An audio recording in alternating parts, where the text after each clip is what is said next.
guys, welcome back to my channel and it's me Alisha.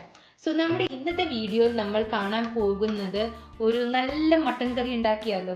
Mutton കറിക്ക് ഇങ്ങനെ പേരെന്താണെന്ന് ചോദിച്ചു കഴിഞ്ഞാൽ പ്രത്യേകിച്ച് പേരൊന്നുമില്ല. ഒന്നുമില്ല, നമുക്കിതിനെ സാധാരണ ഒരു നല്ല ടേസ്റ്റി മട്ടൻ കറി തന്നെ വിളിക്കാം. ഈ മട്ടൻ കറിയുടെ സ്പെഷ്യൽ എന്താണെന്ന് വെച്ച് കഴിഞ്ഞാൽ ഇവിടെ വരുന്നവർക്കൊക്കെ, എൻ്റെ വീട്ടിൽ വിസിറ്റേഴ്സ് ആയിട്ട് വരുന്നവർക്കൊക്കെ എനിക്ക് ധൈര്യമായിട്ട് ഉണ്ടാക്കി കൊടുക്കാൻ അറിയുന്ന ഒരു ഫുഡാണ്. അധികം സമയമൊന്നും വേണ്ട. നമുക്ക് ഈ കറിക്ക് ആവശ്യമായിട്ടുള്ള ഇൻഗ്രീഡിയൻസ് ഒന്ന് കണ്ടാലോ. Avocado oil 4 table spoon. Avocado oil ഇല്ലെങ്കിൽ കോക്കനട്ട് ഓയിലാണ് ഏറ്റവും ഉചിതം. അപ്പോൾ കോക്കനട്ട് ഓയിൽ ഒരു 4 ടേബിൾ സ്പൂൺ ഇടാം. പിന്നെ അതിനുശേഷം ലാം ചോപ്സ് 1 കിലോ. സ്പൈസസ് നമുക്കിവിടെ ബേ ലീവ്സ് യൂസ് ചെയ്യുന്നുണ്ട്, ക്ലോവ്സ് യൂസ് ചെയ്യുന്നുണ്ട്, കാർഡമം യൂസ് ചെയ്യുന്നുണ്ട്. പിന്നെ സോൾട്ട് ആവശ്യത്തിനുള്ളത്, പെപ്പർ 1 ടീസ്പൂൺ, ഓണിയൻ 2 വലിയ സവാള ഞാൻ എടുത്തിട്ടുണ്ട്, ജിഞ്ചർ 1, ഗാർലിക് ക്ലോവ്സ് 10 ഗാർലിക്കിന്റെ ക്ലോവ്സ് എടുത്തിട്ടുണ്ട്, ചില്ലി 5 എണ്ണം, lemon juice 1 teaspoon, Kashmiri chilli powder 2 teaspoon, cumin powder 1 teaspoon, garam masala നമുക്കൊരു ടീസ്പൂൺ തന്നെ എടുക്കാം, turmeric powder 1/2 teaspoon, coriander powder 1 teaspoon, tomato 1. അതിനുശേഷം കറി ഉണ്ടാക്കിയതിനു ശേഷം ഇടാൻ വേണ്ടി സിലാൻഡ്രോ, നമുക്ക് കുറച്ച് ഒരു ഹാൻഡ്ഫുൾ ഓഫ് സിലാൻഡ്രോ എടുക്കാം.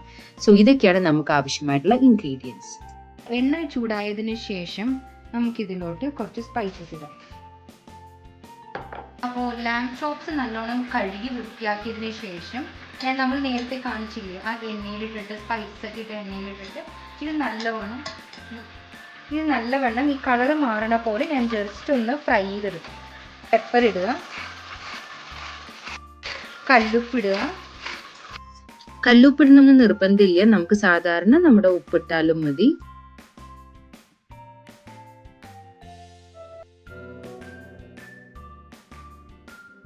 കുറച്ച് വെള്ളം കൂടി ഒഴിച്ചിട്ട് ഞാൻ ഇതിന് വേവിക്കാൻ പറ്റും. ഗൈസ്, ഞാൻ ഇതിന് ഒരു മീഡിയം ഫ്ലെയിമിൽ കറക്റ്റ് ഒരു വിസിൽ അടുപ്പിക്കും. അതിനുശേഷം ഞാൻ അത് ഓഫ് ചെയ്തിട്ട്, ഇത് ഇൻഡക്ഷൻ ആയതുകൊണ്ട് ആ ചൂടത്ത് തന്നെ അത് കുറച്ചു നേരം വെച്ചിട്ട് ഇത് റിലീസ് ആവുമല്ലോ, നമ്മുടെ പ്രഷർ റിലീസ് ആവുന്ന വരെ ഞാനിത് വെറുതെ വെക്കും. അപ്പോൾ ജസ്റ്റ് എനിക്ക് ഫുൾ വെന്ത് കിട്ടണമെന്നില്ല. അത് വിസിൽ വരുന്ന സമയം നോക്കി കാക്കാനുള്ള ശേഷി ഇല്ലാത്തതുകൊണ്ട് അത് വിസിലടിക്കട്ടെ. ബൈ പാരയിൽ നമുക്ക് നമ്മുടെ റോസ്റ്റിനുള്ള സവാളയൊക്കെ നമുക്കൊന്ന് സോട്ടേജ് ചെയ്ത് പാത്രം നല്ലോണം ചൂടായതിന് ശേഷം നമുക്ക് നമ്മുടെ ഓയിൽ ഒഴിക്കും. ഓക്കെ,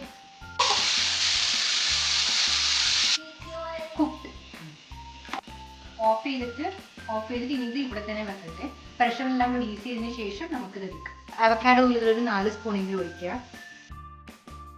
അതിലോട്ട് നമുക്ക് നമ്മുടെ മുറിച്ചു വെച്ച സവാള, ഞാനിതിൽ ക്യൂബ്സ് ആയിട്ടാണ് അരിഞ്ഞിരിക്കുന്നത്, അതിടാം. അതിനുശേഷം നമ്മൾ ചതച്ച ഇഞ്ചി, വെളുത്തുള്ളി, പിന്നെ മുളക്, ഞാനിതിൽ ചുവന്ന മുളകാണ് യൂസ് ചെയ്തിരിക്കുന്നത്.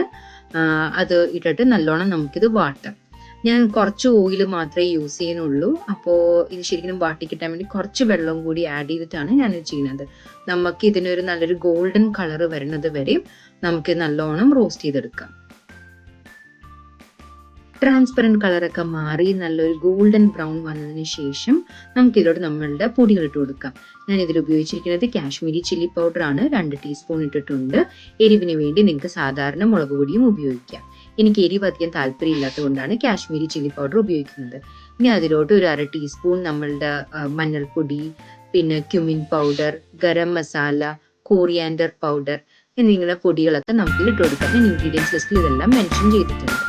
ഇതെല്ലാം ഇട്ട് കൊടുത്തതിന് ശേഷം ഇത് നല്ലോണം ഇളക്കി കൊടുത്തിട്ട് എനിക്ക് വേണ്ടി ഇതിൻ്റെ കുത്തൽ മണം പോകാൻ വേണ്ടി എന്ന രീതിയിൽ കുറച്ച് നേരം ഇത് നല്ലോണം സോട്ടേ ചെയ്യും. അത് ചെയ്തതിന് ശേഷം നമുക്ക് കുറച്ച് ലൈം ജ്യൂസ് അതിലോട്ട് ഒഴിക്കാൻ, 1 ടീസ്പൂൺ ലൈം ജ്യൂസ് ഇതിൽ ഒഴിക്കുന്നുണ്ട്. അതും നല്ലോണം മിക്സ് ചെയ്ത് കൊടുക്കുക. മിക്സ് ചെയ്തതിന് ശേഷം നമുക്കൊരു ചതച്ച് കുറച്ച് ഒരു ടൊമാറ്റോ ഞാൻ ചതച്ച് കൊടുക്കുന്നുണ്ട്.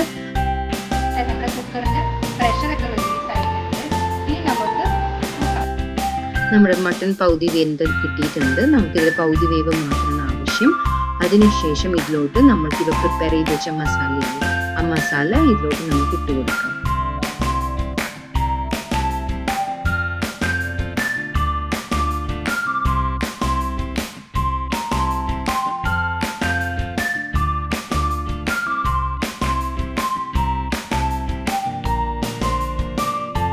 അടുത്ത സ്റ്റെപ്പ് തികച്ചും ഓപ്ഷനിലാണ്. ഞാൻ ഇതിലോട്ട് കുറച്ച് പൊട്ടറ്റോ ക്യൂബ്സും കൂടി ഇട്ട് കൊടുക്കുന്നുണ്ട്.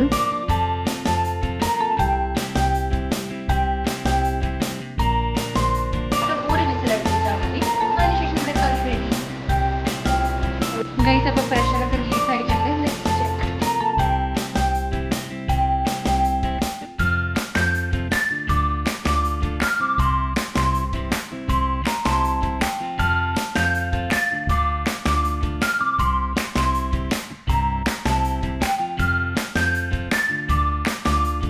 ഞാനിനി ഇതിലോട്ട് ഒരു ഹാൻഡ് ഫുൾ ഓഫ് സിലാൻഡ്രോ കുറച്ച് ചോപ്പ് ചെയ്തിട്ട് കൊടുക്കുന്നുണ്ട്.